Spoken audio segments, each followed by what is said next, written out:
In 1954, Pius XII's body begins to fail. His strength leaves him. His days grow hollow. The visions begin. His authority starts to waver. It's a time crowded with doctors and advisors, but also shadowy, quackish figures. And in these waters, one man moves like a moray eel in the dark. That man is our Riccardo Galeazzi-Lisi. According to the accounts we've heard, during these months he was kept away from his friend Eugenio Pacelli, cut off from all contact. Marcantonio Pacelli, Pius XII's nephew, would state it plainly during the canonization process. The Archiator Galeazzi-Lisi had been pushed aside. But that's not entirely true. And today we know it for certain, because Cardinal Domenico Tardini kept a diary. A detailed chronicle of that dark year, 1954. In those pages, sought by historians for years and only recently found in a private archive, Riccardo is everywhere. At the Pope's bedside, with the doctors, with the journalists. He dictates the bulletins, he commands, oversees, denies.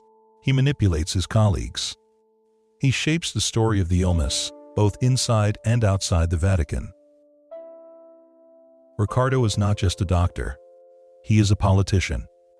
And the Pope, growing weaker by the day, has only limited strength to stand up to him.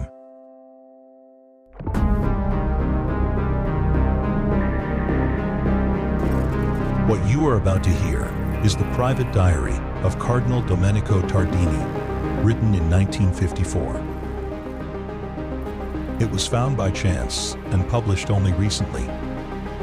It was never meant to be read. That is precisely why it is authentic. And within it lies the truth. January 26th. I find the Pope not in good health. He has the hiccups. From time to time he touches his chest, and he says to me, "I've got a burning here. A spasm." He tells me he will undergo treatment from a Swiss doctor. He is Paul Niehans, the de Gaulle of medicine. We've met him before. He's the inventor of cell therapy, a treatment with no scientific basis whatsoever. The great rival of Riccardo, already appearing at the Pope's bedside at the start of the year. February 14th. The Holy Father is in bed with many newspapers. He says to me right away, "But this Vatican press office is lying.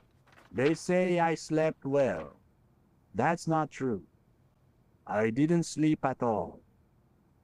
Eugenio is tired, ill, but clear-minded. He realizes the Vatican is lying about him. It's as if, all of a sudden, he sees the theater unfolding around him. Eugenio no longer controls the narrative. Someone else is speaking in his place. And even if he doesn't name names, it's clear who he means. Who writes the medical bulletins? Who decides what to say? Who controls the information about his health? February 16th. The Holy Father is sitting in the armchair. He looks very pale. He mentions the torment of rectal feeding. Now they do it only once a day. But it's uncomfortable and makes his abdomen swell. The Holy Father points to it. "What can you do? You've got to do this to keep yourself fed." Rectal nutrition. An obscene detail that Tardini mentions no fewer than 9 times in his diary. It borders on obsession. And already in 1954, it was considered an outdated and obsolete medical practice. "It's a torment. Something unnatural," says Eugenio. And he's right. The body absorbs almost nothing through the rectum. It's not a treatment, it's a violation. In 2014, a report from the United States Senate will reveal that the CIA used rectal nutrition as a method of torture. And yet, in 1954, doctors forced it on Eugenio Pacelli for months. Why? It's the sign of relentless insistence.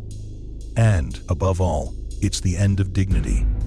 There is no more His Holiness. There is only an old, exhausted man, subjected to a degrading, pointless, merciless treatment. In the years to come, Eugenio will be the first pope in history to take a stand against the use of extraordinary and disproportionate means to prolong life. Speaking to a group of doctors at the Gregorio Mendel Italian Institute of Genetics, Pius XII would deliver one of his most lucid and prophetic speeches. He said something simple, yet revolutionary. Perhaps it came from his experience in 1954. Life is a gift, yes, but not an absolute one. We are not bound to use extraordinary, experimental, or disproportionate means to prolong it. Sometimes, letting someone die is not abandonment. It is respect. February 22nd. The Holy Father is in bed. He says to me, I'm not well.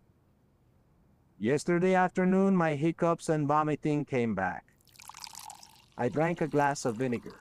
It worked the first time, but 2 hours later, the hiccups returned. When the doctor, that good Swiss doctor, gave me a few drops of... I didn't catch the name. It can't possibly do any harm. After all, it's only a plant. The moment I took it, my hiccups stopped right away. So they resumed, says the Pope, feeding me from below. And those fools at the Vatican press office talk about convalescence. This isn't convalescence yet. It's illness. Eugenio writhes in an abyss of helplessness and manipulation. He ruled the international stage for 2 decades. He dealt with Hitler and Mussolini from a position of superiority. And now, he has been reduced to a biological organism, seeking comfort in home remedies and superstitious cures. The vinegar that seemed to help stands in stark contrast to modern medicine. It is a final act of autonomy, desperate and almost childlike, in a world where his will no longer matters. And the fact that it worked the first time, but not the second, shows that nothing works anymore, not even illusions. Meanwhile, outside this room, the Vatican keeps playing out the script of recovery, improvement, stability. But in truth, Eugenio is ill, and he places his trust in the Swiss doctor, that good Swiss doctor, as he calls him, respectfully, Paul Niehans, the rising star of regenerative medicine. Pacelli sees in him relief, real results, and the promise of hope. February 28. The Holy Father says to me, I'm vomiting every day. If I can't get back to the way I was before, maybe I should step away. Shouldn't I? I say yes. The idea of stepping down as Pope. Pacelli expressed that same doubt to Riccardo that year, as Riccardo recalls in his autobiography. I was deeply shaken, dismayed, so unprepared for what he had just said that, for a few moments, I couldn't catch my breath to respond. But, Holy Father, I finally managed to stammer, in a voice that didn't even sound like mine. Pius XII cut me off with a gesture, sensing what I was about to say. We are burdened with too many afflictions. They have turned us into a relic. We are no longer a support to the church. We are nothing but a burden. Then he listed his illnesses. He said there were 9. Toothache, insomnia, blurry vision, irregular heartbeat, colitis, liver trouble, prostate issues, anemia, and gastritis. When I finally gathered my thoughts, I let the feelings I had been holding back speak. Your Holiness, I added, do you think your successor will never fall ill? If it is wisdom that is called to govern the Church, then it comes only with age. And infirmities come with age too. Riccardo states a simple biological truth. The next pope will fall ill as well. Old age, exhaustion, and illness are not exceptions to holiness. They are part of it. If wisdom comes with age, so do infirmities, and there is nothing to be ashamed of. In plain, almost childlike words, Riccardo reminds us that fragility is not a horror to be hidden, but a form of knowledge. It is experience. It is real life. I like to think I was able to help him through a moment of real moral despair that day. As St. Thomas Aquinas wrote, every truth, no matter who says it, comes from the Holy Spirit. I know that he told one of his closest collaborators, Monsignor Tardini, sometime later. I'm staying in my post, even though I am gravely ill, because my doctor assures me that I will overcome this illness and make a full recovery.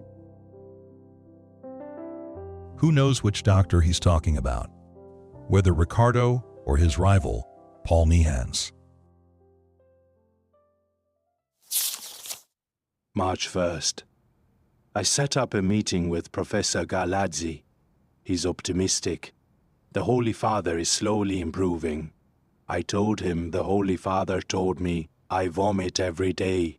He replied, That's not true. He's nauseous, not vomiting. The professor assures me that if there's anything new, he'll let me know.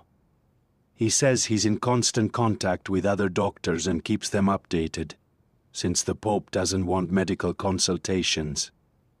Riccardo is still in the saddle. That Tardini has to go through him for updates shows he's still the one controlling the information. He decides it's not vomiting, but nausea. He's still the one calling the shots. March 18th. The Pope is in bed. He tells me he feels better.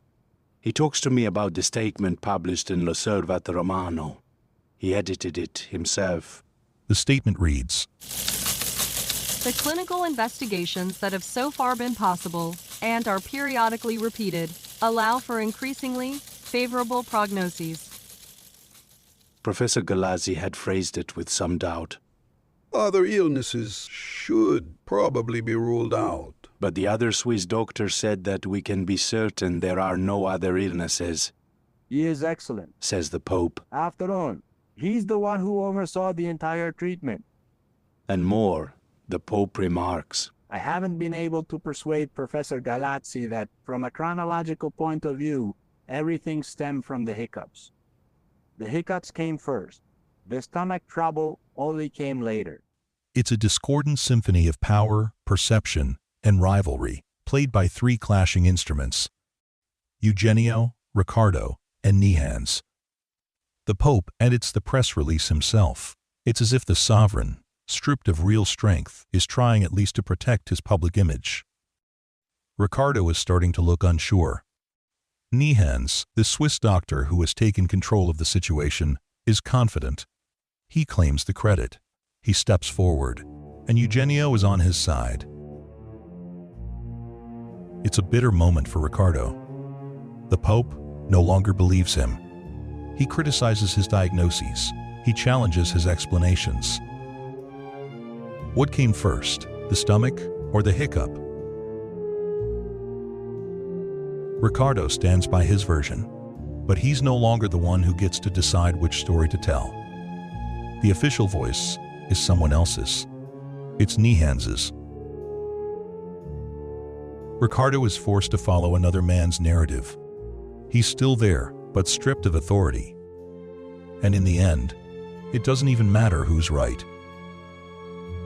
As the illness progresses, what matters is who can reassure the dying Pope. Niehans can. Riccardo can't. Because Riccardo has always worked in ambiguity, in half-tones, in silence. But when you're afraid of dying, you don't want ambiguity. You want answers. And this time, he doesn't have them. August 26. At 12:50, Professor Galeazzi-Lisi comes in. He says to me, I examined the Holy Father. He's tired and worried. I asked him, What did you find? Nothing. But to Monsignor Nasali, that same Professor Galeazzi-Lisi said the Pope was having a burning sensation in his stomach and throat.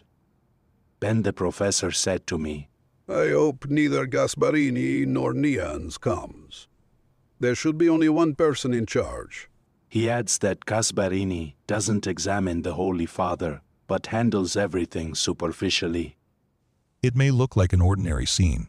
One doctor walks in and gives his report. The other writes it down. But beneath it all lies a whole map of tensions. Galeazzi-Lisi says, Eugenio is fine, just tired and worried. But to someone else, he said something different. In just 3 sentences, he manages to discredit Gasparini, downplay the medical situation, and present himself as the sole rightful guardian of the Pope's body. This isn't medicine. It's politics. It's a question of control. He mentions another name besides the usual Niehans, Antonio Gasparini, and he's worth paying attention to, because he isn't just any doctor. He's a towering figure in internal medicine, a scientist who helped shape the 20th century with both rigor and humanity. And now, he's stepping forward. Riccardo brushes him off as superficial. It's clear he can't stand rivals. He won't let anyone else take the spotlight. So he discredits, he undermines. It's a primal reflex, almost tribal. Whoever controls the king's body controls the power. And Cardinal Tardini? In his diary, he doesn't need to add anything. He knows that certain statements condemn themselves. August 27, 8:30 a.m. Lolly tells me he brought in Gasparini, who saw the Holy Father last night. Nothing serious. He prescribed a few remedies. At 9:30, Nasali tells me that last night Professor Galeazzi-Lisi said he would come later. Before him, at 7 p.m., it was Gasparini. Today, at 11:30, Gasparini again. He'll be back. Despite Riccardo's hopes, Gasparini shows up at Eugenio's bedside several times a day. Riccardo doesn't get in his way. He lets him through. But it's only a token concession. What Riccardo is doing is subtler, more unsettling. He doesn't compete directly. He comes in after. He waits for the other to act, then returns. He checks. He corrects. He takes it back. Because if the Pope recovers without him, Riccardo vanishes. And if the Pope dies under someone else's care, he loses control of the story. But in that story, he needs to be there. He needs the final word, even, especially, on the end.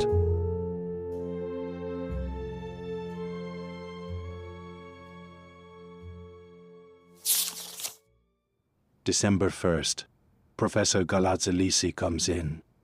He tells me, The Pope is in serious condition. harsh criticism of Dr. Niehans. If I could do what I want, I'd have him back on his feet in a week. I can guarantee it. Anyone who understands this is a genius. We're nearing the end of the year, and the end of this long, bitter conflict. Riccardo is no longer speaking as a doctor. He speaks as a man wounded in his own sense of indispensability. The problem isn't the illness. The problem for him is other people. It's Niehans. It's anyone who questions his authority. It's the whole world that, in his eyes, has stopped recognizing his natural superiority. Riccardo can no longer exercise power over the Pope's body, so he compensates with the rhetoric of a misunderstood Messiah. He promises miracles, but only on his terms. If I could do what I want. It's the cry of a chained Prometheus, the howl of Shakespeare's Coriolanus, cursing the city he served and now rejects him. It's narcissistic frustration, and Tardini's comment, Anyone who understands this is a genius. coming from a man who spent his entire life filtering lies, tension, and power plays, sounds like a seal of impotence and disillusionment. His intelligence is giving way to exhaustion. He no longer knows if he's witnessing a clinical crisis or an existential farce. And maybe there's no longer even a difference.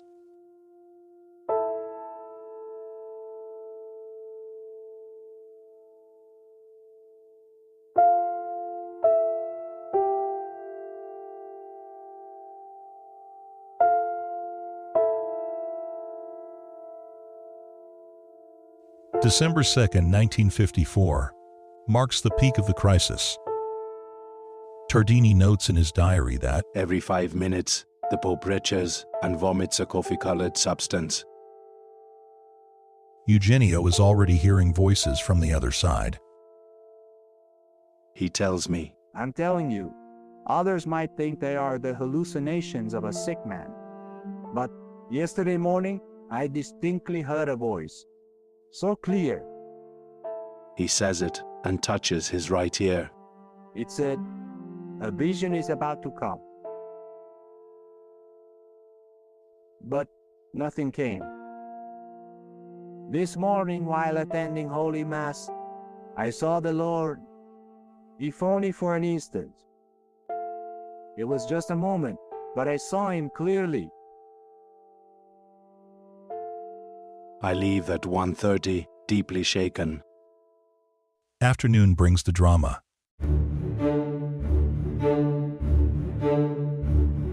Dr. Niehans explains that the situation worsened at 3:30. The abdomen is swollen. He suspects a partial bowel obstruction. Professor Galeazzi-Lisi suspects peritonitis. Surgeon De Stefano examines the Holy Father and concludes that it is the onset of peritonitis. He requests an X-ray. The Pope refuses. Years later, the Italian weekly magazine, La Settimana in Com, told the story of that day like this. The nephews of Pius XII wanted and obtained the presence of Professors Gasparini and Paolucci for a consultation. That's how they shed light on the pontiff's illness. The two scientists agreed it was a diaphragmatic hernia. All those years, Galeazzi-Lisi had never arranged for any kind of radiological exam. But it wasn't Riccardo's fault. Tardini explained that it was Eugenio who didn't want the X-rays. L'Europaio, the weekly magazine, would later report yet another version. It would have been necessary to carry out X-ray examinations. But it seems that such a procedure was ruled out because there were concerns that the X-rays might kill the living cells injected by Niehans.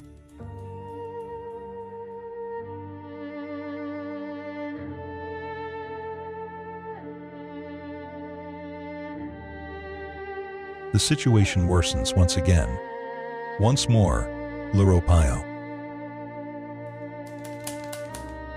Surgeon Professor Raphael Paolucci was called to the Vatican. He found the Pope in a truly alarming state and immediately recognized signs of terminal cachexia.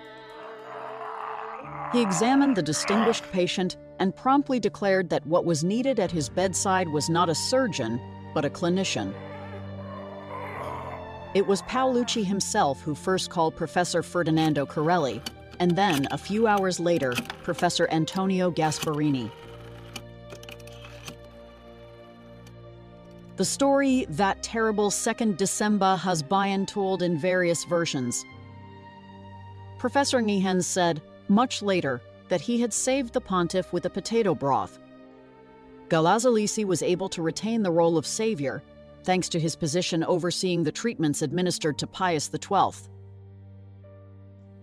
In the end, it was the prompt and accurate diagnosis by Raffaele Paolucci, along with the intervention of Professors Gasparini and Corelli, that saved the Pope. On that 2nd of December, before any outside doctors had been called, it had already become clear that the Pope needed a gastric probe. Galeazzi-Lisi attempted the procedure himself, trying no fewer than 5 times to insert a large diameter tube orally. The failed attempts pushed Pius XII to the limits of both his physical and mental strength. When Professor Corelli arrived at his bedside, the Pope tried to resist any further treatment. He said in a faint voice, My time must have come. Leave me be. Let me die. Corelli, not especially familiar with the protocol that no one was ever to contradict the pontiff, responded forcefully, No, Your Holiness. It's exactly in moments like this that you must not give up. The Pope opened his mouth, thinking he was about to go through yet another attempt like the ones before. But the external doctors told him it wasn't necessary. Within minutes, Ferdinando Corelli inserted a thin probe through his nose. The effect was immediate. The hiccups and painful gastric spasms that had been tormenting the Pope disappeared right away. In the days that followed, Pius XII was started on a rich diet and received both plasma and blood transfusions. Most importantly, any treatments not prescribed by the external doctors were strictly forbidden. Galeazzi-Lisi and Paul Niehans had little left to do. Still, Niehans was allowed for quite some time to administer one of the daily injections prescribed by Gasparini and Corelli. Salvation doesn't come from those who are already there. Not from the ones who declared themselves savias. Not from those who built their identity on their closeness to the sick. It comes from outside, from someone who steps in quietly, does what needs to be done, and then steps away. Real power doesn't announce itself. It just works. December 4th. The Pope is at peace. He opens his arms wide, as he does when giving a blessing, looks up to the sky, and says, Boca me. Call me, in Latin. And he adds, I thought the Lord was calling me, but instead, once again, he picks up St. Ignatius's spiritual exercises and says, this is my comfort. Pale and weak in his bed, the Holy Father truly appears to be a soul given entirely and solely to God.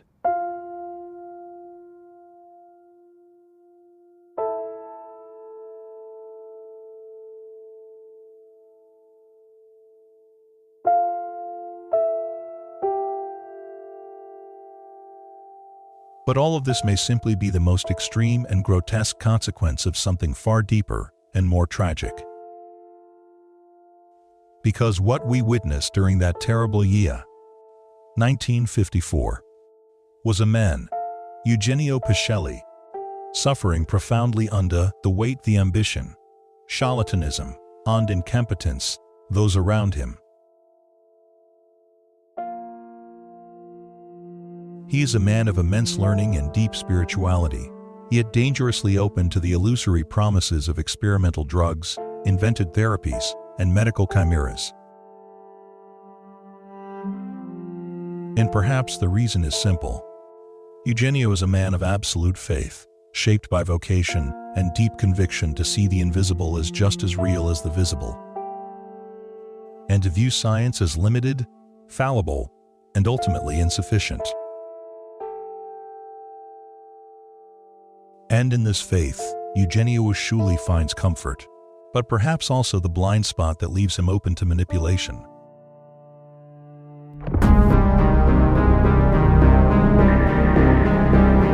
In the coming episodes, a final crisis, a shocking truth never told before about the infamous clandestine photographs of the Pope, a body that bursts open, a man who collapses in shame.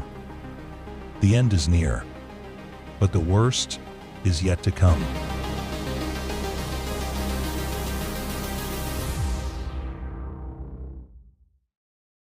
You've just listened to the 7th episode of Riccardo, the Man Who Blew Up the Pope, a podcast by Rob Ferraro. Associate producer, Vittoria Ursi.